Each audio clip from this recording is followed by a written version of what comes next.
So let's go to Roe v. Wade, right? Oh, that's not controversial. Yeah, No let's worries. end on something. But wait a nice minute. and easy. Pelosi just had a bunch of pro-abortion people in front of her house, if you can pull that up. Pro-abortion activists are protesting outside of Nancy Pelosi's house, accusing her of being complicit in destroying abortion rights. This is a Blaze story. Where are we at with this story at the top? A small group of protesters demonstrated outside of Pelosi's palatial mansion in San Francisco, California. We're here because Nancy Pelosi and the whole leadership of the Democratic Party has been complicit with the fascist Republican Party that warns to not only eliminate abortion rights, but gay marriage, trans rights, and a whole slew of rights, said the protesters. The protests appear to be organized by the far-left pro-abortion called Ruth Sent Us that demanded Pelosi investigate a Supreme Court justice in order to save abortion. So what's the libertarian position on Roe v. Wade? I think, by the way, it reminds me these crazy protesters turning on Nancy Pelosi. It's like a monster she created that turns on. Did you ever hear when John Kerry, he's on that secret recording where he's talking about the rise of ISIS in Syria, and he's like basically saying, he's like, look, we knew all the weapons and money we were sending in was going to ISIS, but we were going to use them to put pressure on Assad so he'd have to step down. And then they just went into Iraq. And it's like, no one told you to do that. And you're like, yeah, I guess you can't control ISIS as well as you thought Shocker. you would. Thought, That's a dangerous game to play. But look, I think the immigration and abortion are probably two of the issues where there are a lot of libertarians on different sides. Yeah. Personally, I'm pro-life. So I'm on that side of that position. So I'm happy with Roe v. Wade being overturned. But I do also think that libertarians could probably at least understand, even the pro-choice ones, that when you have an issue like abortion where there is no national consensus, and you have tens of millions of people who are on different sides of this issue and very passionately on different sides of this issue, and then you have one federal edict out of the Supreme Court that says this is the law of the land, it doesn't matter what you think in your area. Well, the result of that has been 50 years. 50 years. This has been a white-hot cultural wedge issue that's never gone away. And the result of Roe v. Wade being overturned would be that the states can make up their own rules. And it's a very, it's a very difficult issue to solve when one side sees it as the most fundamental right women have and the other side sees it as murdering babies. Like, that's a very difficult bridge to divide. And I don't see any reason why the policy in rural Alabama has to be the same as the policy in Portland or Brooklyn or something like that. I think communities should be able to decide for themselves. Larry? So you guys want to skip this one? You seem very quiet. You've been very vocal until this one came up. I want to let him say his piece. Yeah. I think the reality of it is, if you're going to solve this issue, you have to begin to draw lines. And people don't want to draw lines because you're saying, do you have one part that says it doesn't matter? No matter what, it's my body, my choice up until day before the baby's born, and you decide that says no, it is murder upon conception. Somehow there is a consensus. The vast majority of Americans think that Roe v. Wade should not be overturned. That's demonstrable. Most Americans believe it should not be overturned. Most Americans think there should be some limitations on abortion, but abortion should be legal. That's what most Americans think. Now, in the Libertarian Party, it is very split. You're totally right. I know a lot of libertarians who are pro-life, and their point is you're attacking a life, therefore that's aggressive. You can't do that. We have to draw a line somewhere. That's really the issue. Is that line, in my personal view, that line cannot be into the third trimester. It's got to be before that. Mm-hmm. But I don't know where that line is to be forward. You have to draw a line, and we draw that line. It's going to suck for some people. But I think you have to draw a line. Especially the babies. Correct. Yes. I think you have to draw. Do you draw a line at a couple of weeks, a couple of months? You've got to draw a line somewhere. I think you simply have to draw a line. And when the consensus, I think, will probably be by state on how they will draw the line. Some will just say, you can't have it except, say, rape or incest or something. That'll be their line. I think each state's going to draw their own line. I think you have to. It's the only way you solve it is by drawing lines. Life begins at conception.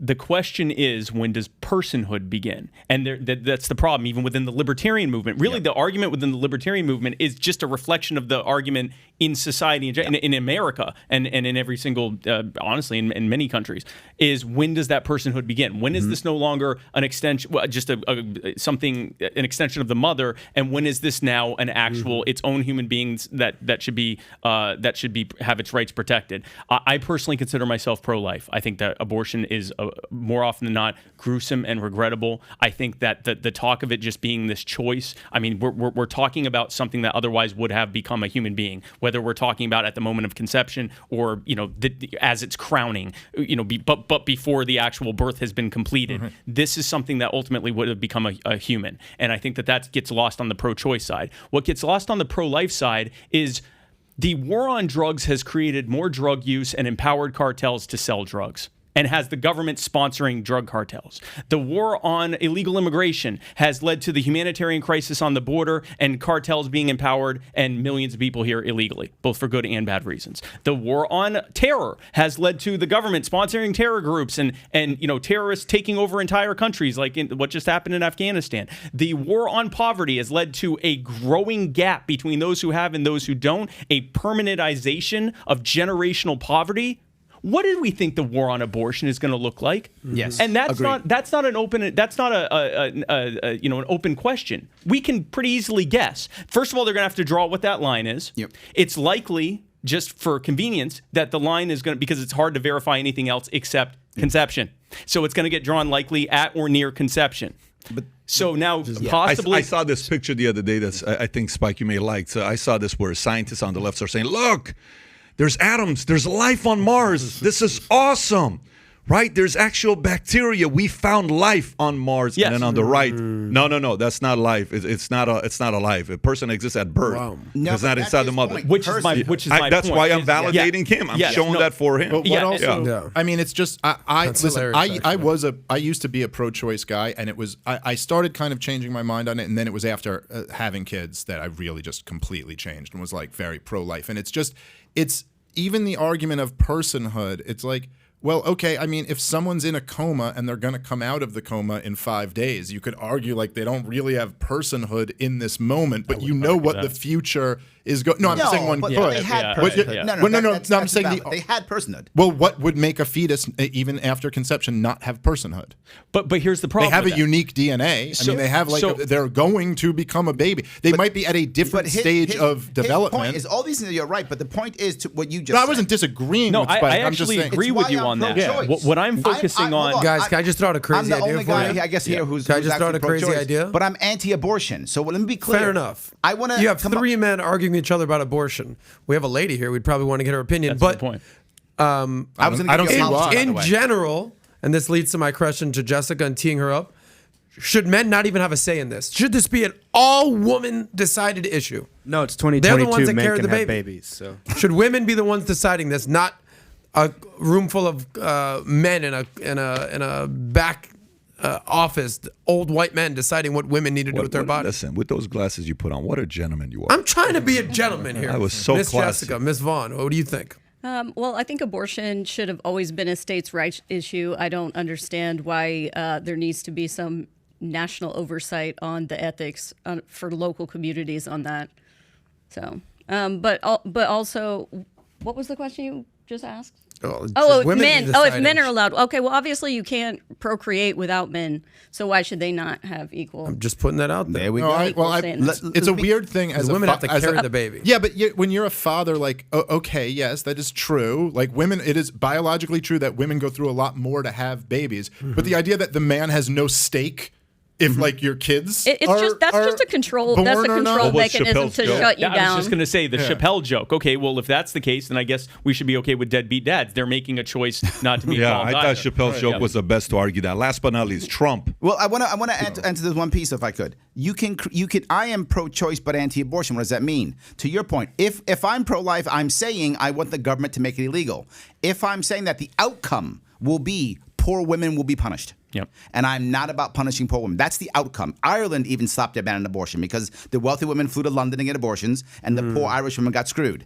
I do not want to punish poor women. This is why I'm pro-choice. However, I am anti-abortion, which means I will do things to ensure, and I promise as governor, there will be less abortions in New York. I will do things to make things better. For example, I will make sure that people can get contraception without a prescription, over the counter, no matter what it is. I will make sure that adoption and surrogacy will be simple and easy easy and cheap, so that people who want to have a baby but don't want to have an abortion, there'll be families there to pick them up and take them easily that day. No more adoptions in China, Romania, all in New York State. There will be less abortions in New York State. And the most important thing, which some people think is crazy, but I think it's very important, we should be taking all the money, energy, and time we spend towards fighting Roe v. Wade and put it towards artificial wombs. Once you have an artificial womb that is functioning cheap, abortion becomes obsolete. Well, marriage then also becomes obsolete. I'm sorry? Why would we have to have families at all if you have artificial wombs? That's like Brave New World territory. We already don't have families. Families already broken up. That's not because of artificial wombs. It's because of many Well, other that's things. just another step Yes. towards that. Maybe, but I'm okay with it. That one I'll take. It just went from safe, legal, and rare and went all the way to the leading cause of death on the planet.